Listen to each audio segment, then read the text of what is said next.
We'll get it right one of these days. All right. Nobody work. Hello, Internet. I'm Dan. And I'm Chaz. This is Wine is Serious Business, episode 251.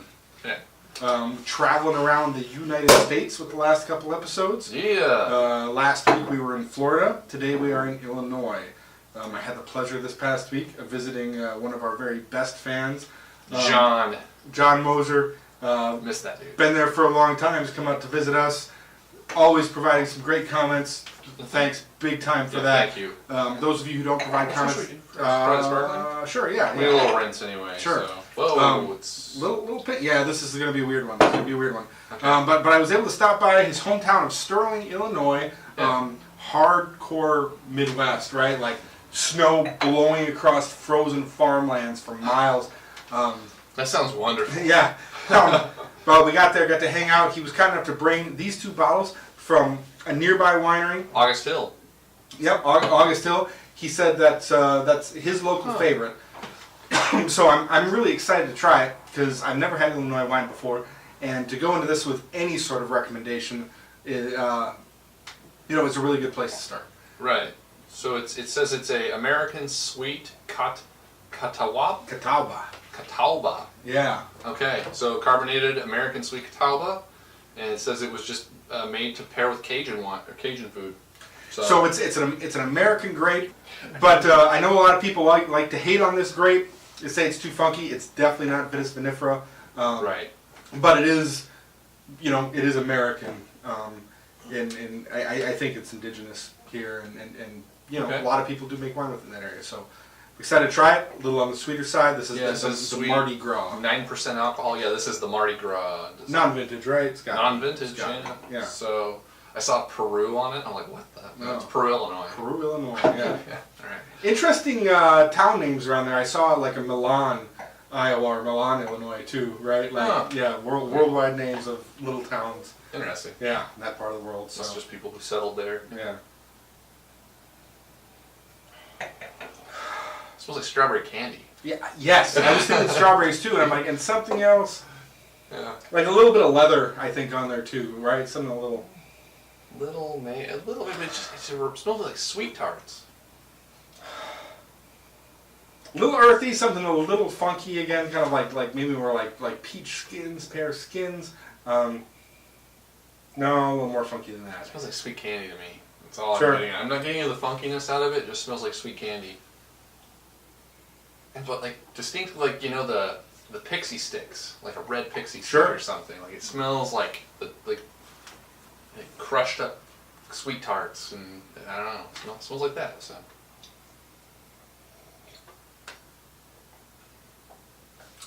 Definitely sweet on the palate. Kind of a heavy wine to it. I think making this sparkling is a great Brilliant idea. I think this still would be way too heavy. Yeah. And really tough to drink, but I think the bubbles really provide that little bit of lift, keep things a little crisp, maybe make up for a little shortage in the acidity department.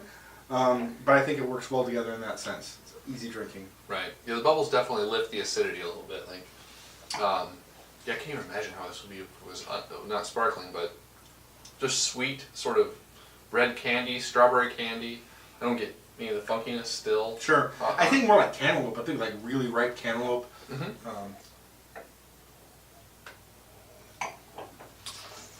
Yeah, sweetness like edging in towards Kool-Aid. There's probably almost certainly That's some just. sweetness I'm sorry. That's not what dominates this for me. Yeah. Like, I mean, I can see a lot of people liking this. Yeah. A lot of it's sort of a simpler palate wine, something that's totally easy to drink. Yeah. And made in that vein. Sparkling. I mean, the sparkling was a really good idea. But beyond that, it's very simple. And it's really a truth that in emerging wine markets and in emerging wine growing areas, sweet wines of any style are what are dominant, are what move first, are what bring People love it. are what they're what bring a community of people who aren't used to drinking wine into the possibilities of what wine has to offer. I went through that myself. Was sweet wine was your gateway? No, Pinot Noir was your gateway. Actually, cheap Chardonnay from Australia was my gateway. Oh, really? Probably some sweetness in that. No, it didn't give me a hangover. Oh, sweet. That's the first Sweet. reason. There we go. But yeah, sweetness in wine definitely was a gateway for me, and it's really common. So I'm not too surprised to see it. the cliche word, very much in the same way people talk about petrol and Riesling, people talk about foxiness with these Catawba wines, Really? and with American hybrids in general, and it's a weird word, and I also feel like it's pushing like the funky thing too far. I kind of feel like it's like a derogatory adjective. I think that's something that people use in a dismissive tone, which I don't really like. I think it biases you against these wines when you talk about this weird foxy, musky character to it. Right. It's not overwhelming here, and I think talking about it more as like an earthy, like melon rind or. I still don't get that at something all. like that. Okay, yeah. Yeah, So I'm sorry. It's just all fruit and sweet.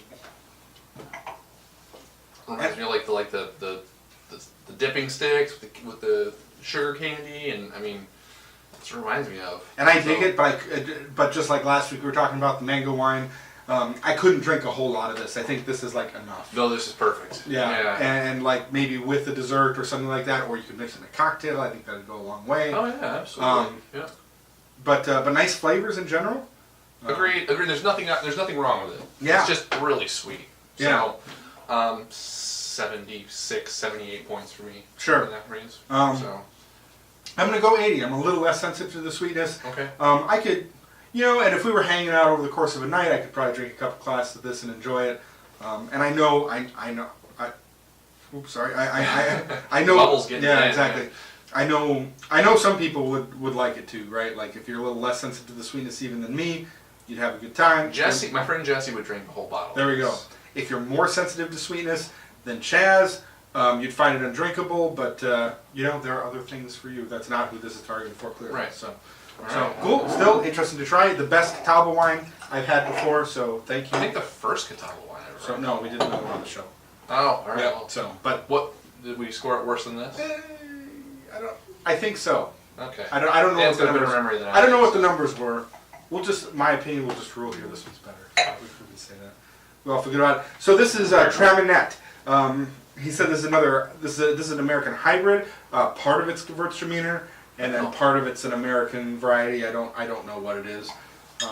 Again, if we were a little more diligent, we probably would have done the research on that. Sharing characteristics with its parent, the Gewürztraminer grape, this French-American hybrid is grown in Illinois. Yep. Parallel with spicy foods, pork, chicken, are a good book. Yeah, and well done. And for those of you who don't know, like the hybrids are done in the states that freeze really hard. Because if you plant Pinot Noir or Riesling out there, it'll die every winter. You lose all your money. That's no good for anybody. So they crossbreed vinifera grapes with American grapes due to the rootstocks. They're not vulnerable to freezing. not to freezing and to the root louse, the phylloxera. Yeah. Yes. Okay. So Yes, they're protected for both. They last through the winter, and of course you get some different flavors. And since it's kind of a new thing, people in these northern states are still figuring out how to make the best wines possible with them. Yeah. But I think it's exciting to be able to taste that learning curve as it comes out. No, it's cool. I mean. Yeah.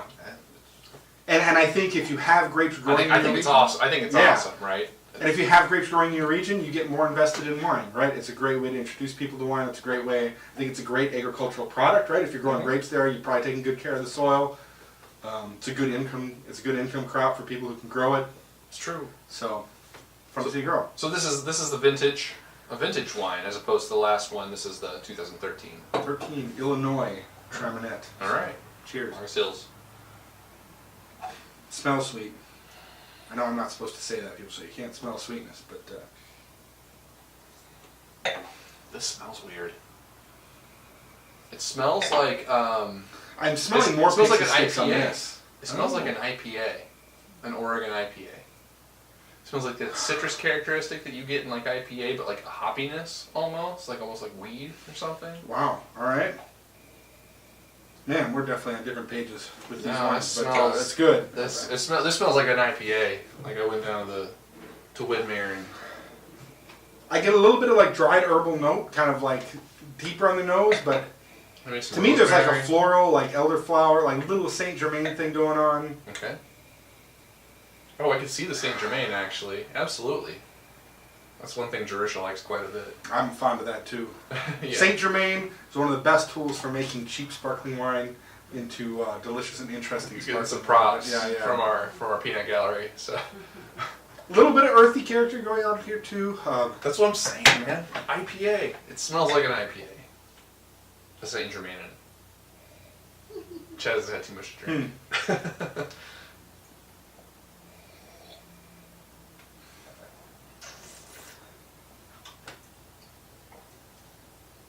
It's got good texture. Interesting. Yeah. It's actually kind of a nice wine. That's a nice wine. I like how it starts out. I'm getting just like a little edge minerality on the front end of this. Some citrus flavors come in, and then the mid palate definitely broadens out. You definitely get a little bit of sweetness there too. Yeah. But it's not overwhelming. It's not, not too heavy. No, and all with decent integration. I mean, there's the fruit flavors are right there in the forefront. Good amount of sweetness, but enough acid to kind of keep it all in check. All the acid's pretty low. Acid's on the low side for sure. Yeah, acid's on the low side. I'd like to see a little more.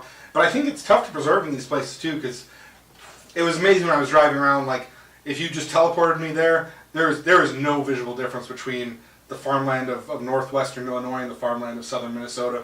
Looks exactly the same. Okay. So I'm sure it is hot and humid like crazy in the summer too, and I bet maintaining acidity is a real challenge.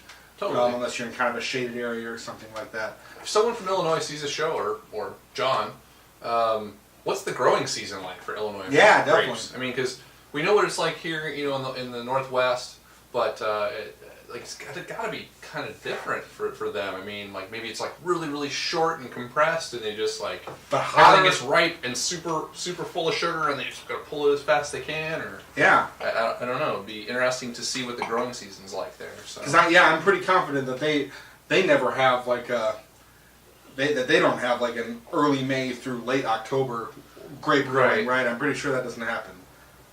Does everything happen very short? Is it rather? I mean, there might be microclimates where there's like a small dip in something. River valleys. Yeah. Actually, we crossed a big bridge over a river to get into Sterling. So I don't know. Maybe they're in a river valley. Something I really like about this that I find, I'll say even in great white wines, right in the core of this, there's a core of like really pure fruit that like sits. Some of the stuff going around it isn't quite as precise or delicate, but there's a really nice sense of like really crystal clear fruit, kind of grapey. I can't really put my finger on, maybe like young peach or something like that, but it's really enjoyable. And every time I sip it, like it's really showing through in the center. And I'm impressed. I can taste apples. I can taste a bit of the grapiness. Like it tastes almost like green grapes. And then green melons. Like there's Sure. like a honeydew melon, a very ripe honeydew melon. The sweetness, yeah. There's a bit of sugar on the midsection of Sure. the finish. Yeah. Just enough acidity for me to kind of keep things in check. It's not cloying or distracting on the finish too much. But overall, not a bad white wine. I really like the weight on the mid palate. I do too. It's in a mid-palate. great spot. Yeah, it's good. I like this. Something that I would drink again, and like if these were brought to a dinner party or something, or it was a glass pour situation, this would be the one I'd go to. And Sure. It's quite enjoyable. It's a little floral. I'm definitely getting a little bit of that like kind of earthy, funky character like we were talking about. But again, it's not overwhelming. The fruit flavors are nice. I like a little more acidity, but it's not. Absolutely. It's not too heavy on the palate. 84 for me. That's right what I was gonna say. Yeah, 4 points. and this is yeah. And hopefully, World-class wine. hopefully you take that as a sincere compliment, really, because again, I am quite certain that I will have white wine from vinifera grapes from states that are very good at growing them that will be worse than this within the next few months. Yeah. So it's cool. Oh, this is really cool. Yeah. Yeah. So thanks, John, for Thanks. introducing us to some nice wines from Illinois. Who knows if we ever would have come across these otherwise. Mm-hmm. Cool stuff. I guess that's a show. That's the show. Question of the day. When we get to episode 260, that's going to be 5 years of weekly content. Big one. We're going to spend some money on that show. What do you want to see us drink? See you later. Oh yeah. All right. Done.